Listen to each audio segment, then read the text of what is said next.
Ndugu zangu wapendwa katika Kristo, karibuni kwa tafakari ya neno la Mungu, ikiwa ni Jumatatu katika Juma Kuu ndugu zangu. Na tunasikia Yuda anajitoa kabisa katika jumuiya ya mitume na kuanza mipango ya kificho ya kumsaliti Yesu. Sio jambo zuri kuanza kujitenga na jumuiya na kufanya mipango binafsi ya pembeni. Yesu anapata bahati ya kuhudumiwa na familia ya Lazaro, Martha na Maria. Cha ajabu ni kwamba Yuda anakasirishwa na baadhi ya huduma zao, akiziona kama upotevu wa fedha na rasilimali. Afadhali mali zile zingaliuzwa na fedha hiyo kuwapa maskini. Yuda anasema hivyo. Yuda hakuwapenda maskini. Yuda aliona kwamba Yesu hastahili kupakwa kitu cha thamani vile. Tutambue kwamba Yesu anastahili mambo yaliyo ya thamani zaidi ya yote, kwani dhahabu na fedha ni mali ya Mungu. Tusisingizie maskini ati kwa lengo la kujinufaisha sisi wenyewe. Wapo wakina Yuda wengi ambao kazi yao ni kujinufaisha kwa mgongo wa maskini. Hatupaswi kuwasaidia maskini kwa kuyapunja mambo ya Mungu.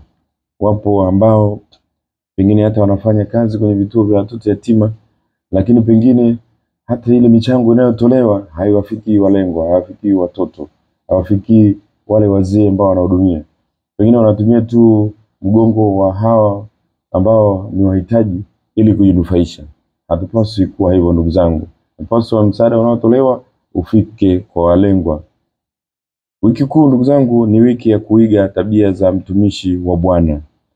Kukubalika kwake na Bwana kutufanya na sisi tupende kukubalika na Mungu kwa kutenda matendo yetu mema. Kupenda kwake, kuongea kwake kwa upole na kutokupaza sauti yake kutufanya na sisi tuache kelele, tuwe watu wanyenyekevu, watu wa kumsikiliza Mungu, watu wa kuweza pia kubalance maisha ili tuweze kuishi na wenzetu vizuri. Wengi wetu tuna kelele, tuna maneno mengi, ndio maana inakuwa rahisi sana kukosana na wenzetu, na baada ya kukosana na wenzetu hatuna furaha sisi wenyewe, kwa sababu hata wenzetu hawana furaha na sisi. Kwa hiyo maisha yanakuwa ni magumu kwa sababu ya kuwa watu wapole na wanyenyekevu. Sifa za mtumishi wa Bwana: kila siku asubuhi akiamka, yeye hufundishwa maneno na Mungu ya kusema. Na sisi ndugu zangu tutambue kila wakati, kila siku ni mpya machoni pa Mungu. Kila wakati huruma yake ni mpya daima. Sisi tuikimbilie, tumuombe atufundishe cha kuongea hata siku nzima ya leo. Kila asubuhi tukiamka, mwambie Mungu, nipe ulimi wako, nifundishe ni yapi ya kusema, ni yapi ya kuongea, ni yapi ya kufikiri katika siku nzima, ili nitende mema, ni achane na dhambi, nitakase siku hii kwa baraka na neema kutoka kwako. Ndugu zangu wapendwa, tumuombe Mungu atusaidie tuweze kuiga sifa za mtumishi mwema.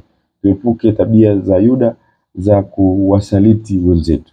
Wapo ambao tumeonyesha upendo, wapo ambao wametupa tatonge, wametusaidia katika maisha yetu. Wazazi, ndugu zetu, tusiwasaliti, tusiwarudishie mabaya, badala yake warudishie mema na baraka, ili katika mioyo yao watuombee. Lakini pia Yuda anajitenga na jumuiya yake. Sio vizuri kujitenga na jumuiya. Ujitahidi kukaa na watu. Usikubali jumuiya ikulaani kutokana na tabia zako mbaya. Shukuru jumuiya inapokaa chini na kumuomba Mungu kwa ajili yako na kukuombea kwamba unakumbuka Yesu alishasema walipo wawili watatu wakisali, hakika yeye atakuwepo na atasikia. Kwa hiyo wapo ambao jumuiya zao zinaongea mabaya sana kuhusu wao. Usikubali jumuiya yako ikuongelee vibaya kwa sababu ya usaliti wako. Nenda kasali pamoja na wenzako, kaa na wenzako. Nakutakia siku njema. Mwenyezi Mungu akubariki na kukulinda, Baba na Mwana na Roho Mtakatifu. Amina. Bado nawakumbusha shajara zetu sasa sali mbashara bado zipo. Pale St. Joseph kwenye container la kwaya zipo. Msimbazi Bookshop zipo, na St. Damiano Msimbazi kwa Kapuchini pia zipo. Lakini pale Moshi Bookshop pia shajara za sali mbashara zipo. Jipatie nakala yako, uendelee kusali, uendelee kumtukuza Mungu kwa neno lake. Siku njema.